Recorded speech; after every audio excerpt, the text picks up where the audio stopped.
Hi, I'm Daniel from Ratings.com. In this video, we'll go over how to set up and get the best picture for the Samsung MU8000, which is also equivalent to the MU7000 in Europe. We will describe any adjustments you should make for different content, such as movies, sports, gaming, and HDR. The first thing to note is that all of the inputs to the TV are located on an external One Connect mini box. Unlike the Samsung QLED TVs, this doesn't require a secondary power connection, but it also isn't in-wall rated, which may cause cabling issues for some people. If you have a receiver or soundbar which supports ARC to route the TV sound through external speakers, then you should connect it to HDMI 4. Other than this, the inputs are identical, so connect your devices to any of them.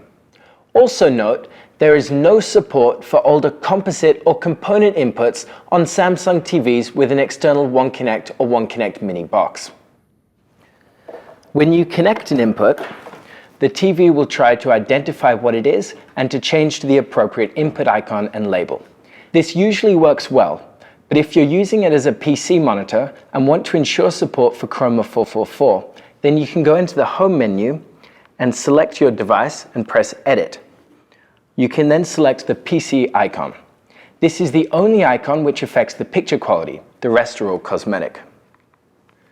With your input set up, the next thing you want to do is to adjust the bandwidth of the HDMI port to use the full HDMI 2.0 capabilities.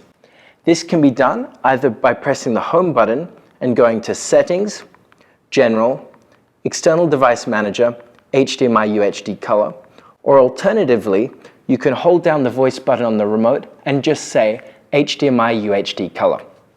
This voice option also works well for all of the settings and menus shown in the video.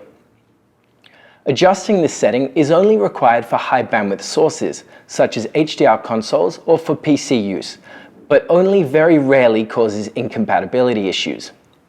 In the same External Device Manager menu is an option for game mode. You should enable this if you want the lowest input lag for gaming, and it will disable some picture processing. You can still follow the rest of this settings guide, but some options will be disabled. If the HDMI black level setting is available, then it should almost always be left on auto. This setting corresponds to the video range of the input device. A mismatch here will result in crushed dark scenes or a raised black level and loss of contrast. Now, we will go up a menu and into Eco Solution. Disable everything here to avoid the brightness adjusting automatically, as it can be distracting. Now, under Picture, we adjust the picture mode. Movie is the most accurate picture mode and allows the most setting customization, so is the one that we will use here. The bulk of the picture settings are under the Expert Settings option. To better understand how they work, we will be showing measurements of our MU8000, which corresponds to each of the settings we go over. The white level measurement is the brightness of the screen on a checkerboard pattern. Adjusting the backlight option will affect the overall screen brightness without reducing the picture quality. Adjust this to suit your room, and if you have a bright room, set it to maximum. Also, for HDR content, you should set the backlight to maximum to produce the most vivid highlights. The brightness slider works differently on 2017 Samsung TVs compared to previous years and to other manufacturers' TVs. We can see the effect it has by measuring the gamma curve, which shows the relationship between dark and bright areas. A high gamma value results in deeper dark scenes, and a lower value results in a brighter overall image. The left-hand side of the plot affects darker scenes, while the right-hand side of the plot affects bright scenes. For example, a high gamma value towards the left-hand side of the plot results in deeper dark scenes, but may also result in loss of detail in a bright room. Movies are mastered to target a flat gamma of 2.2 across the range, so this is what we aim for in our calibration. When the brightness setting is adjusted, it affects the gamma in dark areas, rather than raising the black level. You can increase the brightness slider to bring out dark scene details, or decrease it for a deeper image. We leave this at the default value of 0 to produce the closest result to the reference target. The contrast option affects the brightness range of the display. This should be set as high as possible without losing details in the highlights. The default value of 95 provides a good brightness range without loss of details. A sharpness setting of 0 results in no added sharpness. If you're watching lower quality content and don't mind some sharpening artifacts, then you can increase it slightly. But too high values will result in excessive ringing around edges. For watching high quality content, we will set it to 0, sharpness 0. To see the effect of the color setting, we will show measurements on a CIE diagram. The squares on the diagram show the target color, which is what a calibrated display should achieve. The circles show our measurements from this MU8000. Increasing the color too far results in a more saturated image, but also results in less accuracy and may cause saturated details to be clipped. Color 0. Decreasing it too far results in loss of vibrancy. The default value of 50 is best for an accurate image. The tint setting adjusts the balance between green and red, which has the effect of rotating colors on the CIE XY diagram as shown. The default value with equal amounts of green and red is the most accurate.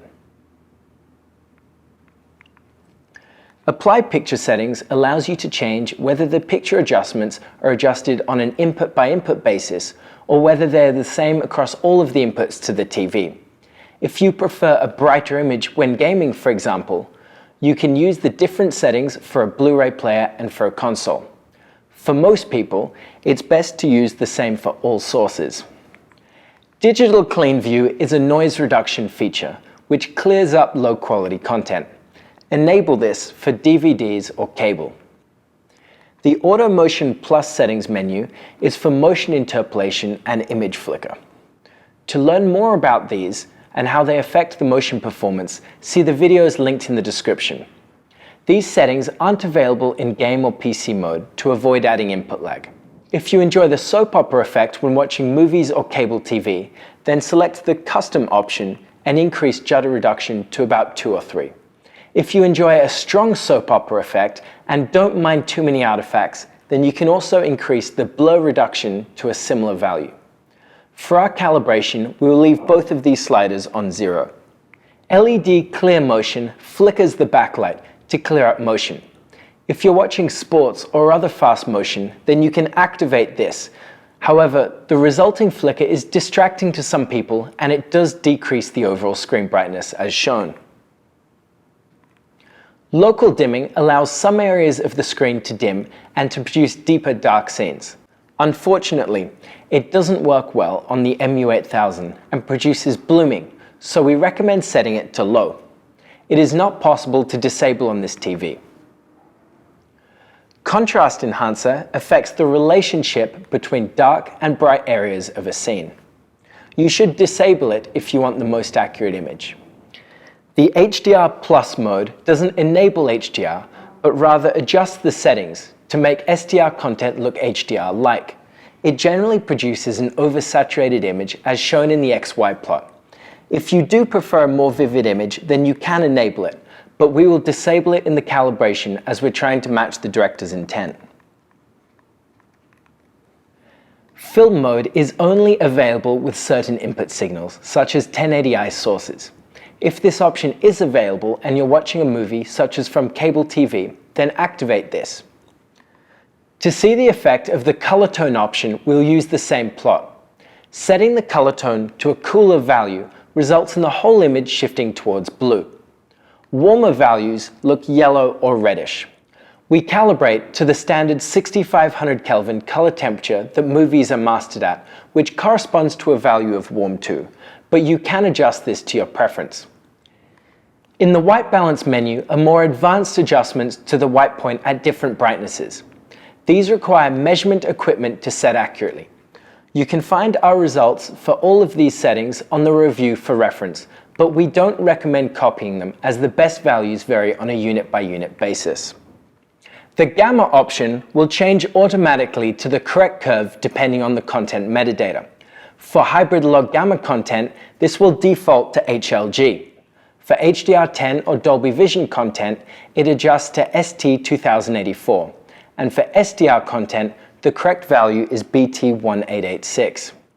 The effect of the gamma slider can be measured with the same plot as before. Increasing the value results in a lower gamma curve, which increases the overall brightness of the image and brings out details in dark scenes. A lower value increases the curve and produces deeper dark scenes, but may crush details in a bright room. You can increase the slider in a bright room, but we use a value of 0 as it's closest to our 2.2 target.